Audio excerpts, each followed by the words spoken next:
Natural hair colour కోసం చూస్తున్నారా? అయితే Anoos henna and black expert వాడండి. నమస్తే రమగారు. నమస్తే జయ. మహాశివరాత్రి శుభాకాంక్షలు అండి. మహాశివరాత్రి శుభాకాంక్షలు జయ. సుమన్ టీవీ ప్రేక్షకులందరికీ మహాశివరాత్రి శుభాకాంక్షలు. మహాశివరాత్రి శివరాత్రి అనగానే మనకు ఫస్ట్గా గుర్తొచ్చేది జాగరణ అంటే ఉపవాసం, ఈ రెండు కదండి. ఒక్కసారి వీటి గురించి మరొకసారి మాట్లాడుకుందామండి.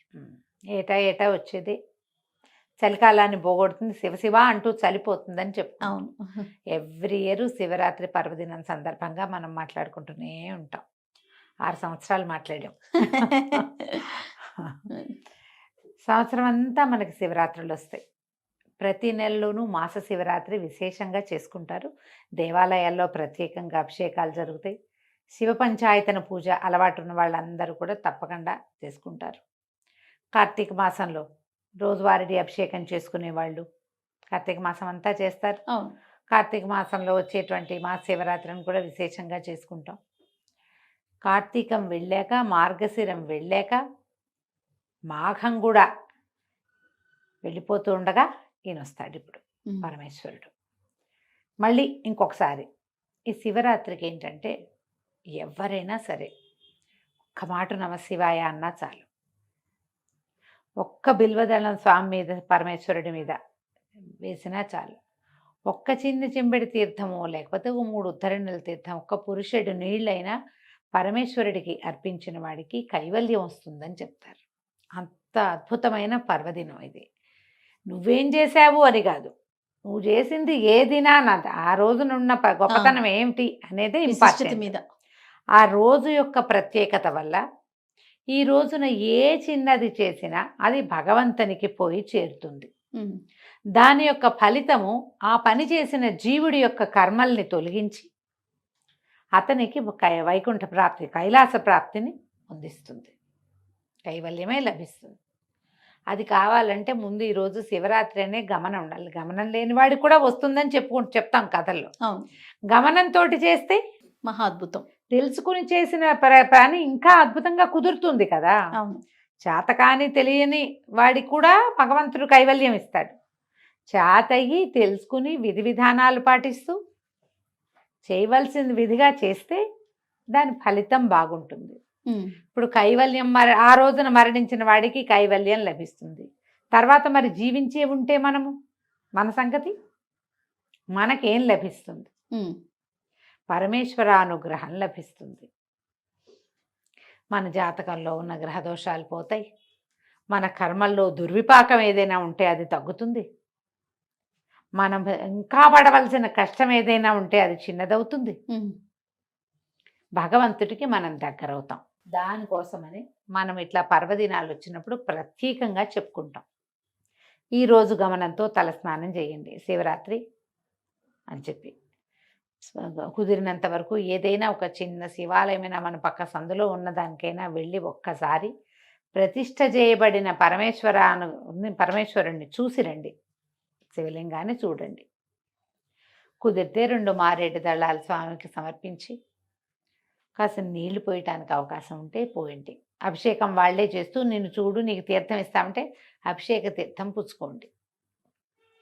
భస్మాన్ని ధరించండి. నోటితోటి ఓం నమ శివాయ అనుకోండి. పంచాక్షరిని, ప్రణవ పంచాక్షరిని వదిలిపెట్టకుండా ఉంటే చాలా మంచిది. ఏదో మాట్లాడుకుంటూనే ఉంటాం, పనులు పాటలు ఉంటాయి కదా, ఆఫీసులు ఉద్యోగాలు ఉన్నవాళ్ళు అవి ఉంటాయి. సంసారంలో ఉన్న వాళ్ళకి జంజాటం తప్పదు. జంజాటంతో పాటే పంచాక్షరిని వదిలిపెట్టద్దు. దీంతో మీరు ఈ రోజున దుర్భాషలు ఆడకండి. మీరు ఎవరిని తిట్టినా శివుని తిట్టినట్టేననుకోండి. దుర్భాషలు ఆడద్దు, పోట్లాటలకు దిగద్దు, హక్కులు జమాయించేందుకు ఉద్దేశంలోకి వెళ్ళబోకండి. ఈ రోజున భగవంతునికి సమర్పించండి. ఈ రోజుని ఆయన కోసమే, అంతే. ఆ ఉద్దేశంతో చేస్తే మీరు చేయగలిగినంత ఉపవాసం, చేయగలిగినంత జాగరణ, ఇవ్వగలిగినంత సేవ ఇవ్వండి. వీటిలలో మార్పు లేదు, మానద్దు. ఓకే. మేము ఉపవాసం ఉండమండి, ఏదో తినేస్తాం. బ్రేక్ఫాస్ట్ మానేయగలిగితే మానేయండి. ఆఫీస్ ఉంది, ఉపవాసాలు మానలేరు. సాత్వికమైన ఆహారం తీసుకోండి. అది ఇంట్లో పొద్దున్న దేవుడికి నివేదన పెట్టింది తినండి. ఉపవాసమే అది. ఈయనకి అన్నం తినకూడదు లాంటివి ఏమంటారు, మనం ఏకాదశికి చెప్పినట్టుగా ధాన్యంలో మురాసురుడు ఉంటాడు కాబట్టి అన్నం వర్జేతన్నారు, అన్నం వర్జించమన్నారు. కానీ శివరాత్రిగా అన్నం వర్జించాలన్న నియమం లేదు, ఆ మాట చెప్పటల్లా. ఉపవాసం ఉండాలి. ఆ ఉపవసించేటప్పుడు అవకాశాన్ని బట్టి ఉపవసించండి. ఏదైనా పళ్ళు, ఫలాలు, పలహారము తీసుకోండి. శివనామస్మరణలో సమయం గడపండి చక్కగా. మీ అవకాశాన్ని బట్టి ఇంట్లో ఏదైనా అభిషేకం చేసుకునే అవకాశం ఉంటే చక్కగా చేసుకోండి. పక్క ఇళ్లలోనో వెనకింట్లోనో మీ వాళ్ళు మేము ఏకాదశి రుద్రాభిషేకం చేసుకుంటున్నానంటే వాళ్ళ ఇంటికి ఎవడెళ్తాడని మానేయకండి. వాడి మొహం మనకు గిట్టకపోయినా సరే పిలిచారంటే వెళ్ళాలి, తెలిసిందంటే వెళ్ళాలి, అలా పెట్టుకోండి. ఇదే మనం భగవంతుడికి ఇవ్వగలిగేదమ్మా. శ్రద్ధ, ఆస్థ ఆ రెండే ఇస్తాం, అంతకంటే ఏం అక్కర్లా. అసలు ఆ రెండు ఇస్తే చాలు. ఎక్కడ అవకాశం ఉంటే అక్కడికి వెళ్ళండి. ఒక్కసారి వెళ్ళి అట్లా ఆ మంత్రం ఏదైనా మన చెవిని పడితే మనకు అర్థమైనా కాకపోయినా లోపల పేరుకునే మాలిన్యాలు పోతాయి. శివుడు అభిషేక ప్రియుడు, మనం ఎప్పుడు చెప్పుకుంటాం ఆ మాట. అలంకార ప్రియో విష్ణువు అభిషేక ప్రియ శివ. ఏం అక్కర్లేదు, ఒక చెంబెడు నీళ్ళే కావాలి. మీ చేత్తోటే పోసే అవకాశం లభించిందా మంచిది. ఈ ఉజ్జయిని అవి వెళ్ళామా జయ, ప్రతి చోట మేము ఎక్కడ మా ఇళ్లలో మేము మనమే శివలింగం మీద నీళ్లు పోయటం ఆడవాళ్ళకి సాధారణంగా ఇవ్వరు. ఇక్కడ శివాలయాల్లో కూడా నేను లోపలికి వెళ్ళి ముట్టుకోవటం అది నేను ఎప్పుడు చేయలే. శ్రీశైలంలోనూ అక్కడ స్పర్శ దర్శనం అవకాశం ఉన్న చోట మాత్రమే చేశాం, కానీ ఇంకెక్కడ నేను ముట్టుకునేదాన్ని కాదు. అక్కడ ఏ చీటి శివాలయంలోకి వెళ్ళినా సరే అన్ని శివాలయాలు ఇంత బుజ్జి రాగి చెంపిస్తారు వాళ్ళు. వారికి ఇవ్వండి అంటే అమ్మ మీరు కూడా తీసుకోండి నీళ్ళు పోయండి. పర్లి వైద్యనాథం వెళ్ళాం లాస్ట్ జనవరిలో, మనం చెప్పుకున్నాం వెళ్ళినప్పుడు. అదే మన షోలాపూర్ అవి కూడా వెళ్ళాము అప్పుడు. ఈ పర్లి వెళ్తే పెద్ద శివలింగం, వైద్యనాథ లింగం.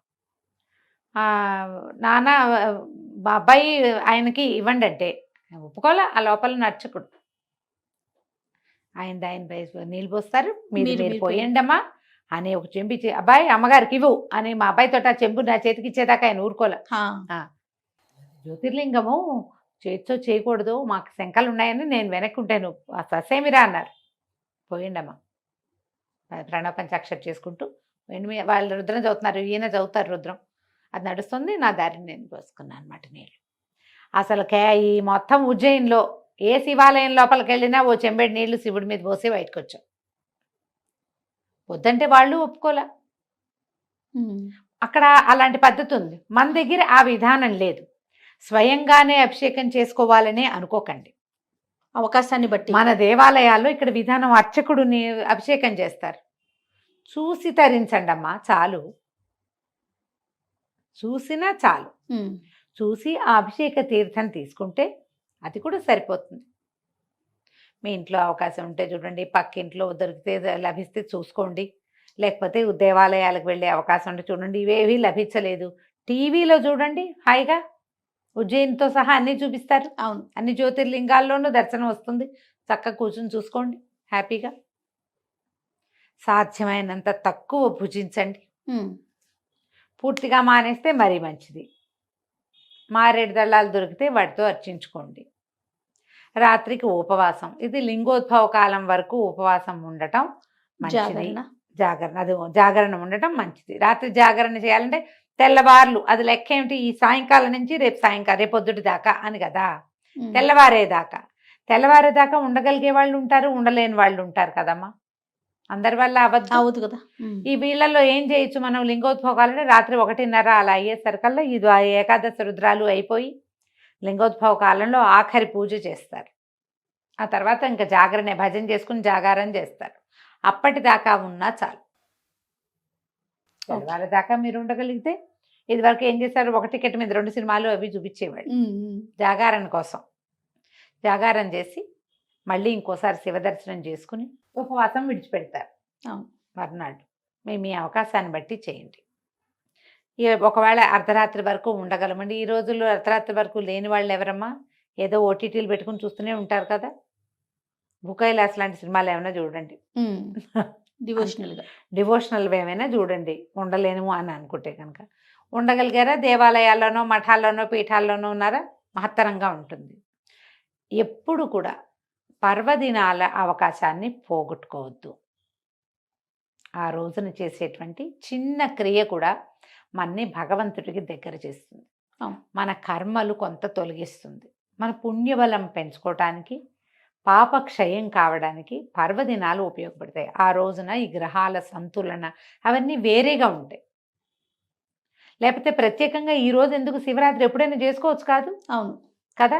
పైగా ఇవాళ మన బర్త్డే అనుకో, సండే సెలబ్రేట్ చేసుకుంటున్నాం. మనం ముందొచ్చే సండే సెలబ్రేట్ చేసేసుకుంటాం. సెలబ్రేషన్కి కావాలి. పర్వదినాలు అట్లా కాదు కదా. ప్రత్యేకంగా ఈ సందర్భంలో, ఈ సమయంలో ఈ గ్రహాలు, ఈ నక్షత్రాలు, ఈ చంద్రుడు ఇలా ఉండటం, సూర్యుడు ఇలా ఉండటం, ఇవన్నీ లెక్క కదా. ఉన్నప్పుడు మీకు ప్రకృతి అంతా అనుకూలంగా ఉందని కదా అర్థము.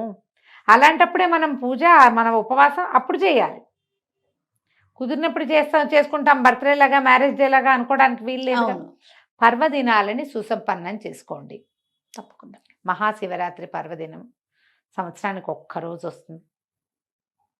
ఈ రోజున మీరు చేయగలిగినంత దానం చేయండి, చేయగలిగినంత శివధ్యానం చేయండి, చేయగలిగిన దర్శనం చేసుకోండి. ఏది మానకండి. ఓకే, వీటిలలో అన్నిటినీ ఏదో ఒకటి కొంచెమైనా అవకాశాన్ని బట్టి చేసుకోండి. రైట్. నమస్తే రమగారు. నమస్తే జయ.